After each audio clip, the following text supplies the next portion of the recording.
Hi, good morning, Michelle Ramon. My hair isn't woken up yet, or my face. I'm just kidding. Just stay tuned. We're gonna have a discussion. I'm gonna go over topics like separation anxiety and why people get that. Like especially if you're if you're kind of like just getting out of a relationship, or you could be like close to your soulmate.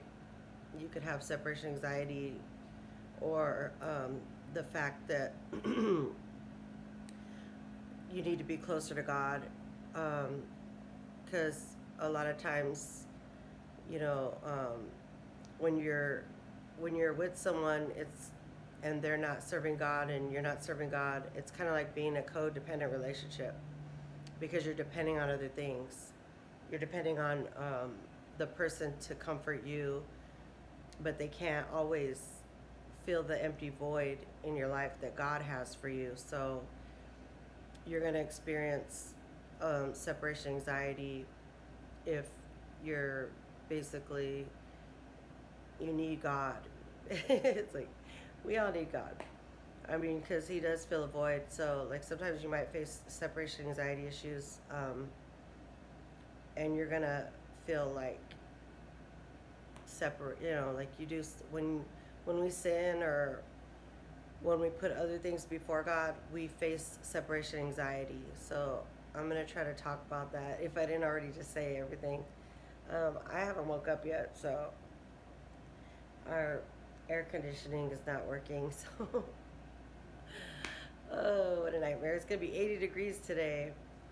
And I'm just like, fix that right away, like ASAP. Yeah, but I'm just happy that, I'm okay. I have to make some doctor's appointments. I just switched my medical insurance and I got to call them, and I got to figure out how to get into my primary care doctor, and save up and get a car, because I can't do the bus thing for very long. It's just like, it really discourages you. It's like you don't even want to go to work, because it's like if you have OCD and stuff, and you don't want to be around, a lot of crazy people, because it makes you crazy. You're just like, like, if, you know, just riding the bus makes you crazy. You just want to yell at someone. Anyway, yeah. But we will get through this thing called life, everybody. Stay tuned. We're going to have a discussion on how being separated from God, it causes some separation anxiety issues, because you're basically depending on other stuff to make you happy, and God is the only one that can fulfill your needs. He supplies all your needs.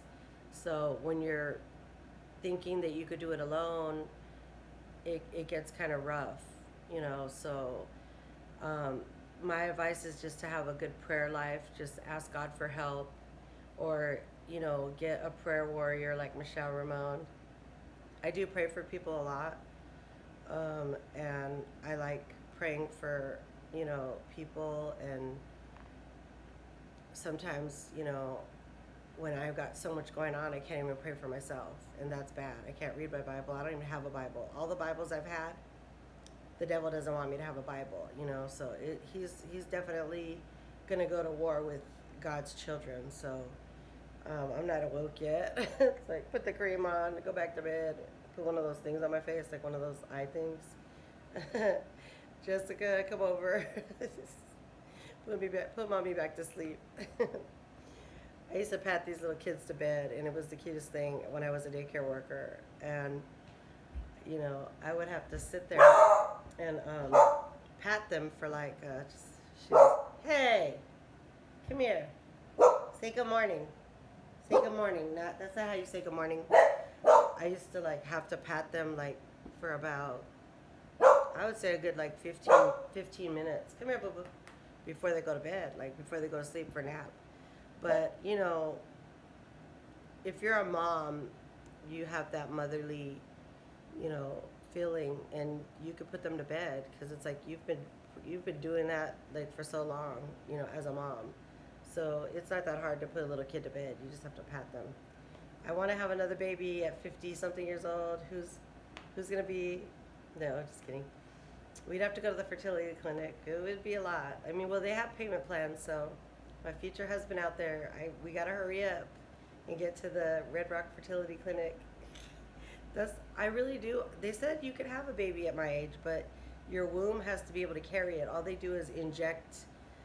I need an egg donor, so I know that's a whole other YouTube. I'm not even gonna get into that. It's like my biological clock is running out. If it didn't already run out, it didn't run out already. Like there's older people that have had babies, like 55, 56. So with God, all things are possible. I'm not tripping. I'm not tripping because if God wants me to have another baby, I will. If He doesn't, then I won't. I ruined my child rearing years on two men that, you know, I wasn't compatible with, or not even that. It's just, they were good fathers. It's just a lot of issues, being in Vegas, there's haters. I had a secret hater who was posing as my best friend, and that's a whole other YouTube too. Like when you have secret haters, we could do a show about that. No, a show. We're gonna do a whole show on it. Welcome to no, I don't want to have a talk show. Hell no. That's too much drama. Anyway, yeah, like Jerry Springer. That was a Jerry Springer moment when somebody's your friend. It's like, hello, can't you that's when you know they're doing it maliciously. People that you haven't done nothing to except help, and you're just a good person, and they're maliciously doing stuff to you. It's like, why? Just like those crooked social workers. It's like, okay, I see you're jealous that I get free money from the government, but that's no reason to start a bitch brigade and maliciously harass me out of my kids and pocket the money into your crooked county.